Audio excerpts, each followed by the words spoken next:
हाँ, तो हम लोग आज एडिशन थ्योरम ऑफ प्रोबेबिलिटी पे क्वेश्चंस करते हैं। और एडिशन थ्योरम ऑफ प्रोबेबिलिटी जो है डिस्कस कर ही चुके हैं पहले से ही। तो कुछ क्वेश्चन सिंपल भी होंगे और कुछ एडिशन थ्योरम ऑफ प्रोबेबिलिटी पर होंगे। एडिशन थ्योरम ऑफ प्रोबेबिलिटी जहाँ पर आएगी वहाँ पर बता देंगे। हम बाकी पहला क्वेश्चन देखते हैं। So find the probability of drawing 15 with 3 unbiased dice.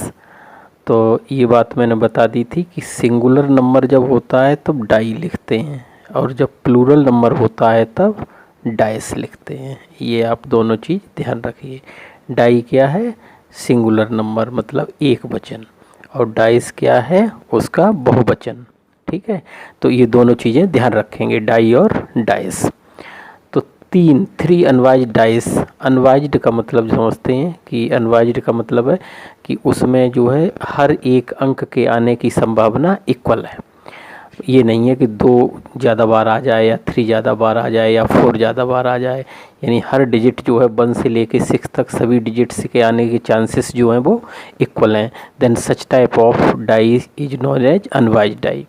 So find the probability of drawing 15 के निकाल आने की प्रोबेबिलिटी कह रहा है। 15 का मतलब है सम होना चाहिए। 3 डाई अगर हम जो है रोल कर रहे हैं, थ्रो कर रहे हैं, तो तीनों पर सम कितना आना चाहिए? 15 आना चाहिए। इस बात की प्रोबेबिलिटी निकालनी है। तो सबसे पहली चीज़ है कि हमें सैम्पल स्पेस चाहिए। So for 3 dice sample space will contain, sample space के पास कितने पॉइंट होंगे? 6 into 6 into 6 is equal to 216। क्यों? क्योंकि ये जनरल फार्मूला होता है इसका 6 की पावर n। डाई के केस में सैम्पल पॉइंट कितने होते हैं? 6 रेस पावर n। अगर n एक डाई कर रहे हैं, एक डाई आप रोल करेंगे तो 6 हो जाएगा, 2 अगर करेंगे तो 6 स्क्वायर हो जाएगा, और अगर 3 करेंगे तो 6 क्यूब हो जाएगा। अगर 6 क्यूब हो रहा है इसका मतलब आप समझ रहे हैं यही हो जाएगा 6 into 6 into 6 is equal to 216। यहाँ पर एक बात और देख लीजिए, एक डाई को आप 3 बार अगर रोल करते हो या थ्रो करते हो, या यानी एक डाई को 3 बार करो या 3 डाई को 1 बार करो। ठीक है, 1 को 3 बार या 3 को 1 बार, दोनों का मीनिंग सेम है ना। ये कंफ्यूज होने की ज़रूरत नहीं है। So it is difficult to write all the 216 outcomes. तो पूरे के पूरे 216 आउटकम लिखना पॉसिबल नहीं है। तो क्या करोगे आप? जो हमें चाहिए यानी 15 चाहिए ना सम, तो 15 वाले लिख लीजिए। बाकी सब लिखने की ज़रूरत नहीं है क्योंकि 216 को लिखना पॉसिबल नहीं है, बहुत बड़ा डेटा हो जाएगा। So here we will write only those sample points which are favourable. तो फेवरेबल क्या है? 15। तो 15 के लिख लीजिए। अब 15 की पॉसिबिलिटी क्या क्या होगी? तो ये तो एक चीज़ तो क्लियर हो गई कि आपका एन ओमेगा कितना आ गया? 216। ये चीज़ क्लियर हो गई। या 3 डाइस हैं तो 3 डाइस के केस में एन ओमेगा आपका हो गया 216। 6 into 6 into 6 is equal to 216। अब हमें लिखना है फेवरेबल इवेंट ए। तो ए क्या होगा आपका? ए ये होगा कि सम कितना आना चाहिए? 15 आना चाहिए। तो आप तीनों पे देख लीजिए कितना 15 कैसे आ सकता है। एक तो 5 5 5 आ जाएगा, है ना। 5 5 5 तीनों पर एक देखिए ये आ गया 5 5 5। तो 15 हो जाएगा कि नहीं? तीनों को आप ऐड कर दीजिए, 5 5 5 15 हो जाएगा। चलिए यहीं से स्टार्ट करते हैं। 6 6 3 कर सकते हैं, है ना। पहले पर 6, दूसरे पर 6 और लास्ट वाले पे 3। तो 6 और 6 12 और 3 15 हो गया। अब इन्हीं को बदल दीजिए आप। ठीक है, 6 3 6 कर सकते हैं। इस 3 को पहले ले आइए, इसको 6 को बाद में ले जाइए। ठीक है, 6 6 3 या 6 3 6 कर सकते हैं। अब 3 को पहले ले आइए तो 3 6 6 कर सकते हैं। यानी इनको बदल दीजिए, बदलते रहिए इनका स्पेस प्लेस। तो आप जो है देखेंगे कि इससे 3 बन गए। ठीक है, यहाँ से वो दूसरी पॉसिबिलिटी आप देखिए 15 की। ये हो सकता है 6 5 4, यानी पहले पर 6 हो, दूसरे 5 हो और थर्ड पे 4 हो। अब इन्हीं के प्लेस बदलिए इनके। 6 5 4 को आप क्या कर दिए? 6 4 5 कर दीजिए। यानी 4 को इधर ले आइए, 5 को उधर कर दीजिए। अब 4 को पहले लिख दीजिए आप, है ना, तब भी एक पॉसिबिलिटी आ जाएगी। ये 6 5 4 6 4 5, और ये देखिए 5 को पहले लिख दीजिए तो 5 4 6। 3 पॉसिबिलिटी इसमें होती हैं, हमेशा ध्यान रखिए 3 है तो। ठीक है ना। अगर 2 डाइस होते हैं तो 2 पॉसिबिलिटी होती हैं। ठीक, 4 होंगी तो 4 पॉसिबिलिटी होगी है। चलिए अब दूसरा देखिए कि जो है हाँ और क्या पॉसिबिलिटी हो सकती है। 6 5 6 4 भी हो सकता है। देखिए आप 6 4 10 5 15 ठीक। अब इसको बदल दीजिए, फिर इसको बदलेंगे तो 4 5 6 हो जाएगा है ना, और फिर 4 6 5 हो जाएगा। इनके स्पेस बदलते रहिए। तो 15 वाला सम देख लेना है जो 15 का सम है। तो 15 के सम के इतने ही पॉसिबल हैं, इससे ज़्यादा नहीं है। आप इनको काउंट करेंगे तो ये 1 2 3 4 5 6 7 8 9 10 आएंगे। तो आपका क्या हो गया, फेवरेबल केसेस कितने हो गए, 10 हो गए। तो Na upon n omega 10 upon 216, और इसको आप जो है कैंसिल कर दीजिए 2 से, तो ऊपर 5 हो जाएगा, नीचे 108 हो जाएगा। तो इस तरीके से जो है हमने देखा कि किस तरीके का जो क्वेश्चन है 15 का सम निकालने के लिए क्वेश्चन में किया गया था, तो किस तरीके से हमने उसको निकाला। ठीक है, नेक्स्ट क्वेश्चन करते हैं। If 2 dice are thrown, what is the probability that the sum is greater than 8, neither 7 nor 11? है ना, दो पार्ट है इसमें। ग्रेटर देन होना चाहिए 8 के, और न तो 7 हो और न 11 हो। ठीक है, चलिए in case of 2 dice n omega क्या होगा, सैम्पल स्पेस में कितने पॉइंट होंगे, 6 × 6 मीन्स 36। ठीक है, चलिए सम इज ग्रेटर देन 8 मीन्स 8 से बड़ा मतलब 9 10 11 12। क्यों, क्योंकि जो है आपका जो डाइस का होगा 2 डाइस के लिए, तो 2 डाइस के लिए आपका अगर आप 2 डाइस के लिए करते हो तो सैम्पल स्पेस कितना होगा, यानी हम इसको थोड़ा सा लिखते हैं 1 1 से लेके 36 तक आएगा, और लास्ट में रहेगा 6 6। तो ज़्यादा से ज़्यादा कितना हो सकता है, यानी कम से कम कितना होगा सम 1 + 1 2, और ज़्यादा से ज़्यादा कितना होगा 6 और 6 12। तो 2 डाई के केस में कम से कम सम कितना हो सकता है 2, और अधिक से अधिक कितना हो सकता है 12। इसी तरीके से अगर 3 डाई का केस है तो कम से कम कितना होगा 3, और ज़्यादा से ज़्यादा 18। तो ये ध्यान रखेंगे। तो अब क्वेश्चन क्या कह रहा है, अब क्वेश्चन ये कह रहा है कि सम कम से कम 8 हो, तो कम से कम 8 हो तो क्या हो जाएगा, और सॉरी ग्रेटर देन 8 हो, तो ग्रेटर देन 8 क्या होगा, सम 9 या सम फिर 10 या सम 11 या सम 12। तो इन्हीं चीज़ की प्रोबेबिलिटी निकालनी है ना। सो यही बात यहाँ पे लिखी गई है।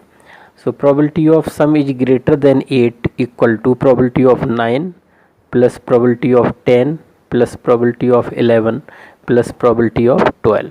ठीक है, अब इन सब के बारे में निकालेंगे। फॉर सम 9 के चांसेस देखो 4 5 हो सकता है, यानी पहले पर 4 आए दूसरे पर 5। अब इनको बदल दो आप, तो 5 4 हमने बताया था अभी पिछले क्वेश्चन में। 3 6 हो सकता है तो 6 3 हो जाएगा। इसके अलावा और कोई चांस नहीं होंगे, और आप करके देख लीजिए।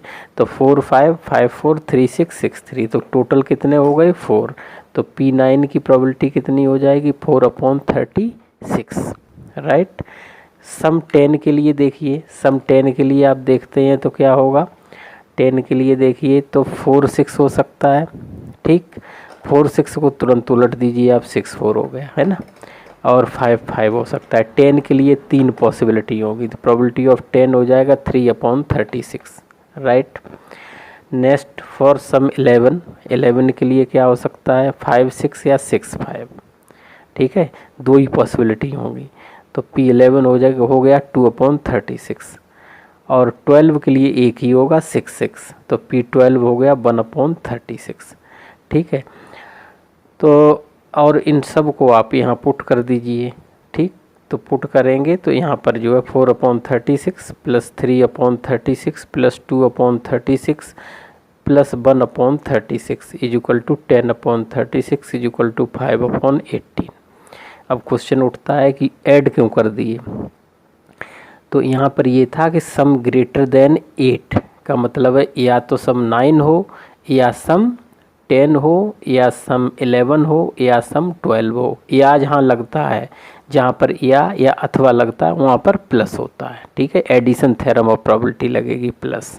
ठीक है, ये हो गया आपका पहला case, some is greater than 8। अब सेकंड केस है, नीदर 7 नॉर 11, न तो 7 हो और न 11 हो।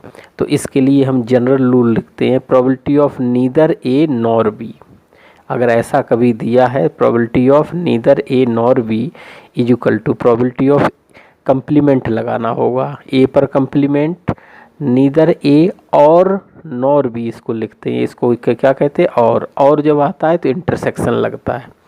सो probability of A complement intersection B complement, और है यहाँ पर, और का मतलब ओ आर और नहीं है, एंड है ना, neither A and nor be, इसको ऐसे पढ़ते हैं। तो ए कंप्लीमेंट इंटरसेक्शन बी कंप्लीमेंट, इसको ध्यान से करिए। यहाँ पर जो है एक, इसको लिख सकते हैं हम probability of A union B whole complement. ये कौन सा रूल लगता है, ये आपने जो है सेट थ्योरी में रूल पढ़े होंगे, है ना। सेट थ्योरी में जो ये रूल है वो यूनियन को इंटरसेक्शन में कन्वर्ट कर सकते हैं और इंटरसेक्शन को यूनियन में कन्वर्ट कर सकते हैं। ठीक है, तो वो रूल जो है आपने पढ़े हो तो ठीक है, नहीं पढ़े तो यहीं जान लीजिए। A complement intersection B complement equal to A union B complement, A union B का होल कंप्लीमेंट है, बाहर लग जाता है, और अगर यहाँ पर यूनियन होता तो इंटरसेक्शन में बदल जाता है ना। तो यहाँ पर जो है ये आप रूल ध्यान रखिए कि ए, ठीक है, ए यूनियन बी अगर होल कंप्लीमेंट है तो इसको हम लिख सकते हैं A complement intersection B complement. अगर इतना है तो इसकी जगह पे इतना लिख सकते हैं, ये कंप्लीमेंट है डैश, है ना।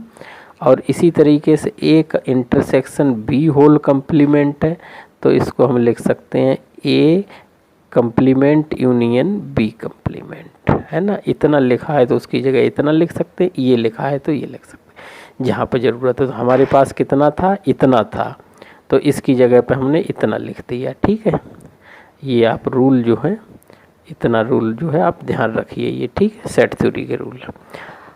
चलिए, probability of A union B whole complement हो गया ये, इक्वल टू, अब ये इसकी प्रोबेबिलिटी क्या हो जाएगी बताते हैं। Probability of occurrence of any event and probability of non occurrence of any event, ये हमेशा क्या होता है, 1 के इक्वल होता है, राइट। तो अब 1 के इक्वल होता है तो अगर हम जो है इसकी वैल्यू निकालना चाहें डैश की, तो क्या हो जाएगा, पी ए कंप्लीमेंट या डैश जो भी आप कहते हैं is equal to 1 minus probability of A, ये हो गया 1 माइनस ये। तो यही है प्रोबेबिलिटी ऑफ डैश सी, तो है, इसको x मान लो आप, प्रोबेबिलिटी ऑफ x कंप्लीमेंट तो 1 माइनस एक्स, तो इसको हम इतना लिख सकते हैं 1 minus probability of A union B. यहाँ पर क्या है, ए यूनियन बी है, इसको ध्यान से जो है आप देखिए, 1 minus probability of A union B. ठीक है, चलिए अब ए यूनियन बी, यहाँ पर ये फार्मूला अब आपका लगेगा 1 minus probability of A plus probability of B minus probability of A intersection B. ये एडिशन थ्योरम ऑफ प्रोबेबिलिटी है ना, एडिशन थ्योरम ऑफ प्रोबेबिलिटी यही है, ये वाले।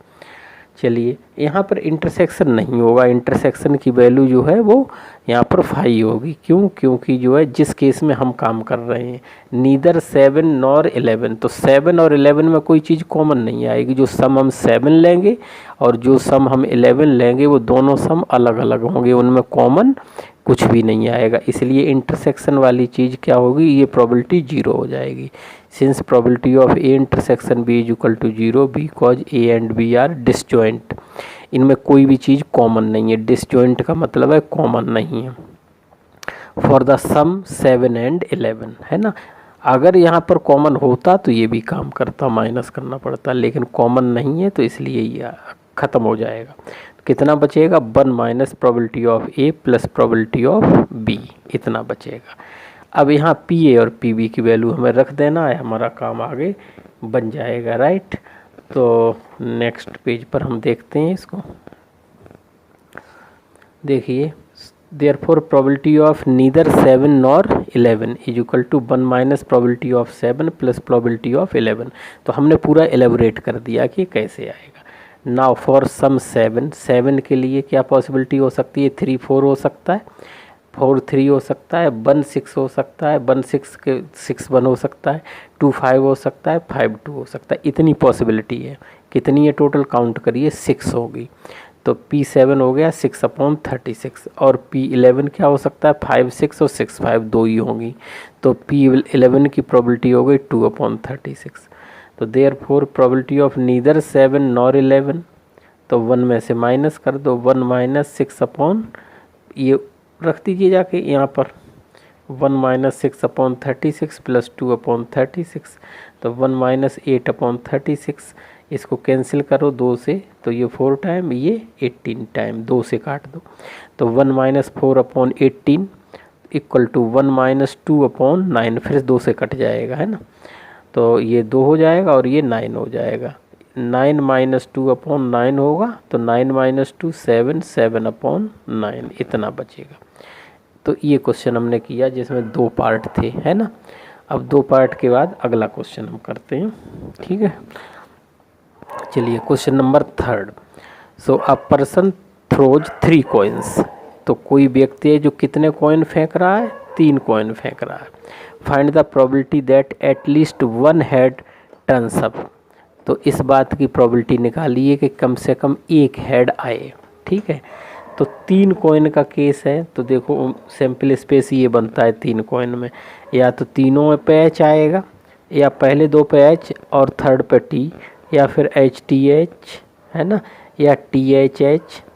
लिखने का तरीका हमने बताया ही हुआ है, सेम आप इसको जो है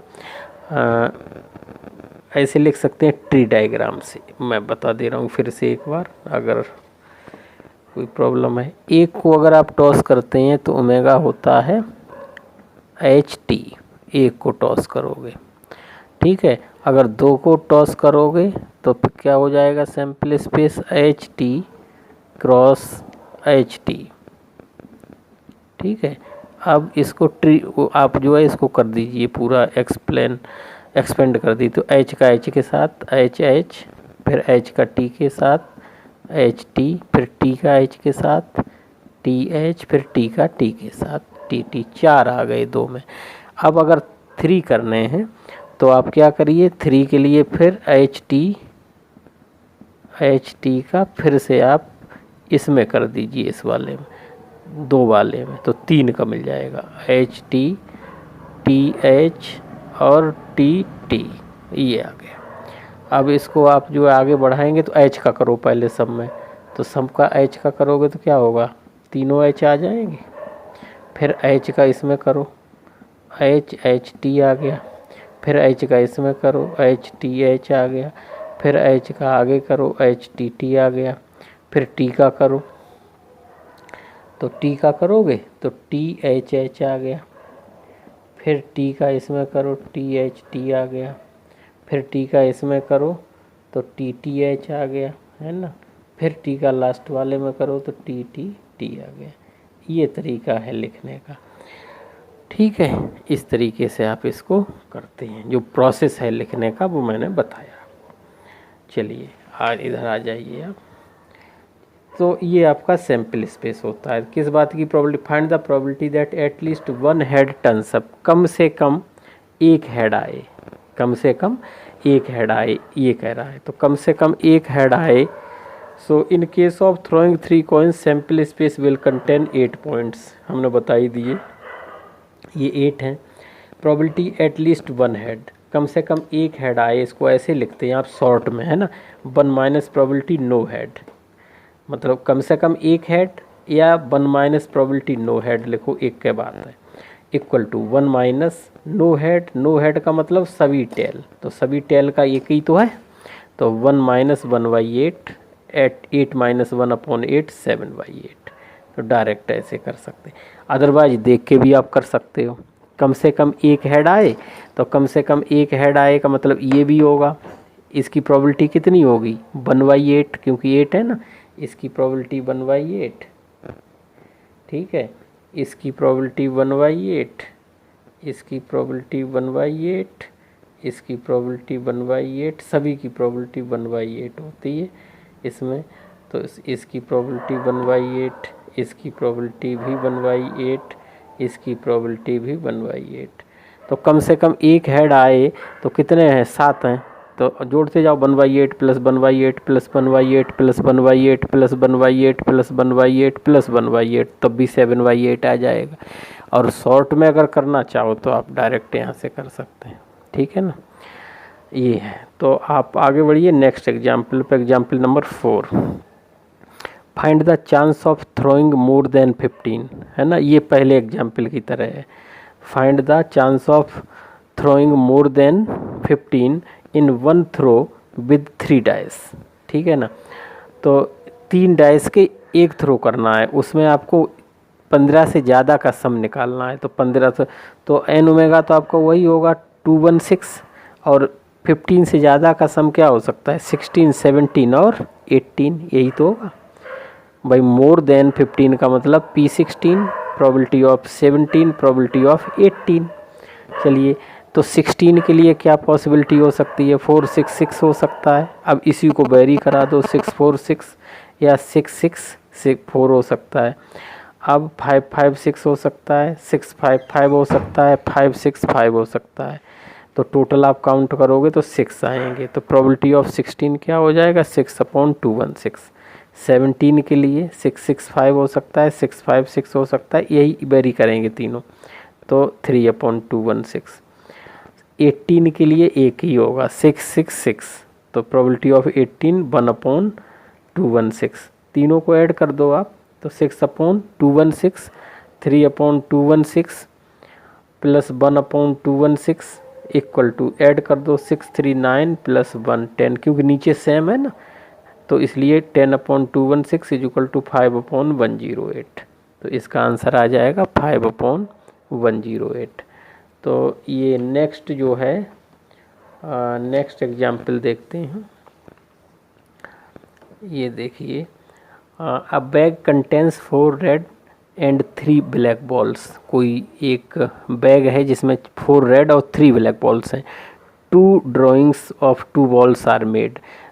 2 ड्राइंग करनी है, मतलब 2 बार उस थैले में हाथ डालना है, पहली बार और फिर दूसरी बार, ठीक है। और क्या करना है? 2 बॉल निकालना है। एक बार हाथ डालना है तो कितनी बॉल निकालना है? 2 बॉल निकालना है। फिर उसके बाद find the chance that the first drawing gives 2 red balls and the second drawing 2 black balls. ये कह रहा है कि इस बात की प्रोबेबिलिटी निकालो कि पहले जो ड्राइंग होगी उसमें 2 रेड बॉल आ जाएं और सेकंड में 2 ब्लैक बॉल आ जाएं। सो और कंडीशन दी हुई है, if the balls are return to the bag after the first draw. यानी पहले 2 गेंदें जो आपने निकाली, यहाँ पे 2 चीज़ें हो सकती हैं। जो गेंदें आपने निकाली उनको अंदर रखा, और एक है अंदर नहीं रखा। तो कह रहा है फर्स्ट में if the balls are return to the bag, निकाली, निकालने के बाद आपने रख दी, ठीक, फर्स्ट सिचुएशन है। और सेकंड सिचुएशन है if the balls are not return, और दूसरा है कि नहीं रखी आपने वापस, ठीक है। तब आपको क्या करना है? बताना है किस बात की प्रोबेबिलिटी, कि पहले ड्रॉ में 2 रेड आ जाएं और सेकंड ड्रॉ में 2 ब्लैक आ जाएं। अब आप ये इसके क्वेश्चन प्रोबेबिलिटी के हमेशा ध्यान रखिए, ध्यान से पढ़िए। फर्स्ट ड्रॉ में क्या कह रहा है? 2 रेड बॉल्स आ जाएं एंड, अब यहाँ लगा एंड लगा, and the second drawing 2 black balls, ये मेन चीज़ है। तो टोटल बॉल्स कितनी, हमने ये बना दिया बॉक्स आपका, 4 रेड है, 3 ब्लैक। टोटल बॉल्स हो गई 7। Drawing of 2 balls out of 7, 7 में से 2 निकालोगे तो 7C2 है ना, 7C2, 7 में से 2 को ऐसे कहते हैं 7C2। ये कम्बिनेशन का साइन है C2, 7C2। इसको ऐसे भी लिखते हैं और ऐसे भी लिख सकते हैं, 7C2, दोनों मीन है इसकी representation. Now according to problem 2 drawing of 2 balls are made, है ना। Here balls are drawing according to with replacement and without replacement techniques। इसका मतलब क्या? विद रिप्लेसमेंट का मतलब निकाली और निकाल के वापस रख दी, तो उसको कहते हैं विद रिप्लेसमेंट। और विदाउट रिप्लेसमेंट का मतलब है निकाली और निकालने के बाद नहीं रखी, तो उसको कहते हैं विदाउट रिप्लेसमेंट, है ना। चलिए, तो probability of drawing 2 red balls in first draw, पहले आप 2 निकालो और दूसरे वाल में 2 निकालो ब्लैक, तो अलग अलग हो जाएंगी, एंड लगा है तो अलग अलग हो जाएंगे। Probability of drawing of 2 red balls in first draw into probability of drawing of 2 black balls in second draw with replacement, वही रख दी, ठीक है ना। तो पहले तो 2 रेड बॉल की निकालो प्रोबेबिलिटी, तो रेड बॉल कितनी है टोटल 4, 4 में से 2 निकालोगे तो क्या हो जाएगा 4C2 डिवाइड बाई टोटल कितनी है 7C2, सिंपल प्रोबेबिलिटी लग रही है, फेवरेबल अपॉन टोटल, ठीक। यहाँ पर एंड लगा था इसलिए प्रोबेबिलिटी मल्टीप्लाई हो जाती है इनटू। अब ये पहला ड्रॉ हो गया, ये आपका फर्स्ट ड्रॉ यहाँ तक कंप्लीट, 2 लाल निकाल दी। अब 2 लाल निकाली और कह रहा है कि 2 निकालने के बाद पहली सिचुएशन हम कर रहे हैं कि जो बॉल निकालनी है उनको फिर से रख दिया बैग में वापस, ठीक। अब निकालनी है ब्लैक, ब्लैक कितनी है 3C2 2 निकालनी है अपॉन 7C2, क्योंकि निकाली गई वापस रख दिए तो बॉल्स पे कोई इफ़ेक्ट नहीं पड़ा, जितनी निकाले थे उतनी वापस रख दिए, तो टोटल की टोटल उतनी बची। इसको सॉल्व करना है ना, इसको सॉल्व करना है तो परम्यूटेशन ये कम्बिनेशन का फॉर्मूला यहाँ पर लगता है, जो कि हम आपको एक्सप्लेन कर दे रहे हैं ना। जैसे कि अगर कोई वो है गड़बड़ सड़बड़ है नहीं जानते हैं तो ये होता है फॉर्मूला NCR, इसको हम NCR कहते हैं, या हम इसको जो है ऐसे लिखते हैं, या फिर आप ऐसे लिखते हो, दोनों सिंबल हैं इसके NCR। इस इक्वल टू होता है factorial n upon factorial r into n minus r factorial. ये फॉर्मूला आप ध्यान रखिए कभी भी, है ना, फैक्टोरियल के लिए। ये रामबाण फॉर्मूला है, ठीक है। फैक्टोरियल का मतलब क्या होता है मैं बता दे रहा हूँ। जैसे फैक्टोरियल 10 का मतलब है 10 से स्टार्ट करो, 10 एक कम करते जाओ और इंटू करते जाओ, 8 into 7 into 6 into 5 into 4 into 3 into 2 into 1, कहाँ तक जाओगे 1 तक। फैक्टोरियल का ये मतलब होता है, ठीक है। किसी भी नंबर, जैसे n फैक्टोरियल है तो n फैक्टोरियल का मतलब n और एक कम करते जाओ, n-1, फिर इंटू एक और कम करो n-2, और ऐसे करते करते इंटू करते करते कहाँ तक जाओगे 3 इंटू 2 इंटू 1 तक। ये फैक्टोरियल का मतलब है, ठीक है। तो ये फॉर्मूला आप ध्यान रखिए, बाकी जहाँ पर एवल्यूएशन करना होगा हम बताते हैं। तो यही है, ये यहाँ पर ये किया गया है, तो हम करते हैं जैसे वैल्यू निकालते हैं 4C2 और 7C2 है ना, और 3C2। तो 4C2 की वैल्यू हम निकाल रहे हैं,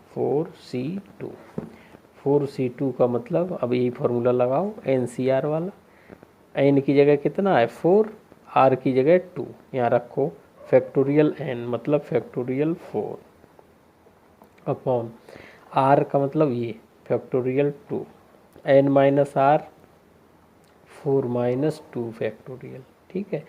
अब कैलकुलेट करो इसको, तो ऊपर लिख दो 4 इंटू 3, चाहो तो 2 पर रोक दो फैक्टोरियल, क्योंकि नीचे 2 है तो कट जाएगा, into factorial 2 upon factorial 2 into 4 minus 2 factorial 2 से 2 कट गया। फैक्टोरियल 2 की वैल्यू 2 होती है, क्यों, क्योंकि factorial 2 is equal to 2 into 1 तक जाएगा ना, और फैक्टोरियल 1 की वैल्यू भी 1 होती है।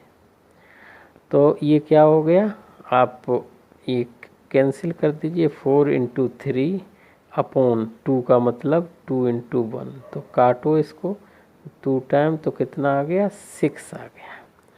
तो 4C2 कितना होगा 6 होगा, है ना, 4C2 आपका 6 आ गया।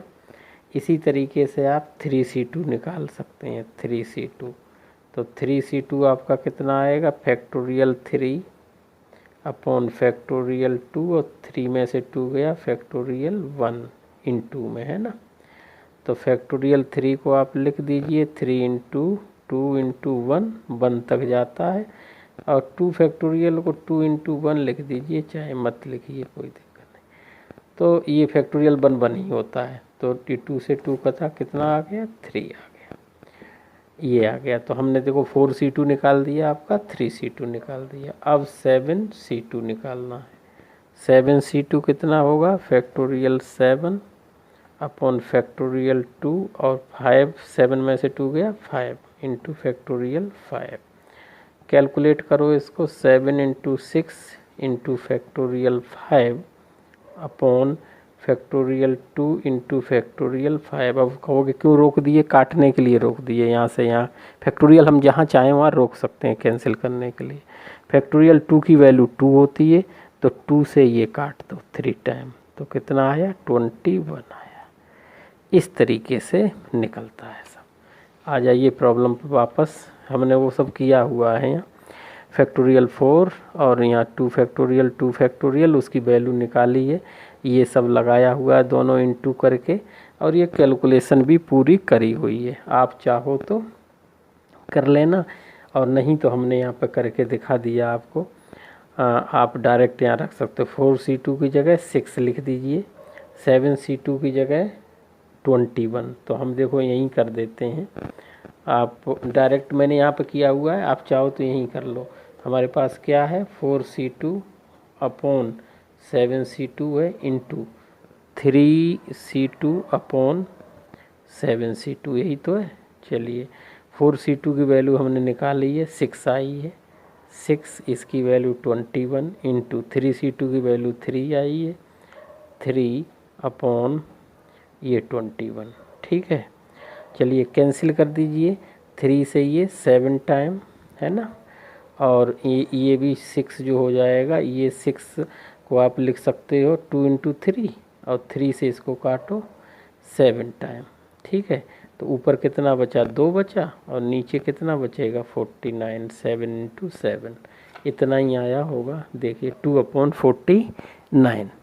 तो चाहे आप ऐसे करिए चाहे ऐसे करिए, जैसे करिए, हमने यहाँ पे कैलकुलेशन पूरी की हुई है, यहाँ पर भी करके बता दी।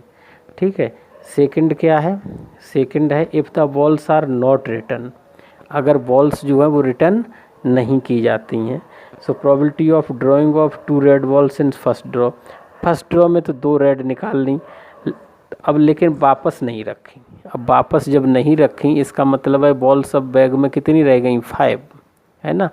तो अब ये तो 5 में से 2 निकाल ली, ठीक है ना। रेड जो है, रेड के चांस क्या हैं, वही रहेंगे। लेकिन अब की सेकंड ड्रॉ, यानी पहले वाले ड्रॉ में तो कोई प्रॉब्लम नहीं थी, 7 थी, लेकिन पहला ड्रॉ करने के बाद अब दूसरे ड्रॉ में वापस नहीं रखी, वो बाहर कर दी। ठीक है, तो ठीक है 3C2 ब्लैक वाला, तो यही हुआ प्रॉबिलिटी 3C2, अब की 2 कम हो गई, तो ये टोटल में क्या होगी, 2 कम हो जाएंगी 5C2। यहाँ पे समझने की बात है कि 4C2 अपॉन 7C2 में कोई प्रॉब्लम नहीं थी। अब ये ब्लैक 3C2 हमें निकालनी है, तो फेवरेबल ही है, कोई प्रॉब्लम नहीं है, क्योंकि जो है यहाँ पर कम हो जाएंगी टोटल में से 2, 5C2, तो ये ध्यान देंगे। 4C2 अपॉन 7C2 की वैल्यू हमने अभी निकाली थी, है ना, वहाँ भी निकाली है, चाहे तो आप फिर से निकाल लेना। ठीक है ना, ये 2/7 आएगा, और ये कैलकुलेट करोगे तो ये कैलकुलेट करना, 3C2 मैंने निकाल दिया है, 5C2 मैं फिर निकाल देता हूँ, आप करोगे तो 3/35 आएगा, ये कैलकुलेशन पूरी मैं फिर निकाल देता हूँ। नया इसमें आया है 5C2 में फिर निकाल देता हूँ, है ना, जिससे कि आपकी आप निकालना इनको सीख जाओ अगर नहीं जानते हो। 5C2 is equal two factorial 5 upon factorial 2 into 5 minus 2 factorial 3, है ना, यही फार्मूला लगा रहा हूँ मैं। फैक्टोरियल 5 का मतलब है 5 इंटू 4 इंटू 3 पे फैक्टोरियल आप रोक सकते हैं, नीचे काट देंगे, इसलिए 2 फैक्टोरियल 2 ही होता है, 2 हो गया, इंटू 3 फैक्टोरियल को आप 3 फैक्टोरियल लिख दीजिए, और इससे इसको काट दीजिए, तो 5 इंटू 4 20, ठीक है, और इसको कैंसिल कर दो 2 से, तो कितना आ गया, 10 आ गया, तो 5C2 कितना आ गया, 10 आ गया। ठीक है, तो 10 आ गया, तो आपका जो है आप इसमें रख सकते हैं डायरेक्ट, हमने यहाँ किया भी हुआ है, आप चाहो तो यहाँ डायरेक्ट लिख सकते हो। 4C2 भी निकाला हमने पहले, 7C2 निकाला है 21, 4C2 निकाला है 6, 3C2 निकाला है 3, और 5C2 हमने निकाल दिया, आपका 10 आया। यहाँ रखो, रख के कैलकुलेशन करो, आएगा इतना ही आंसर, 3/35 5। ठीक है, तो ये जो है हमने ये एग्जाम्पल किया और इस एग्जाम्पल के बाद एक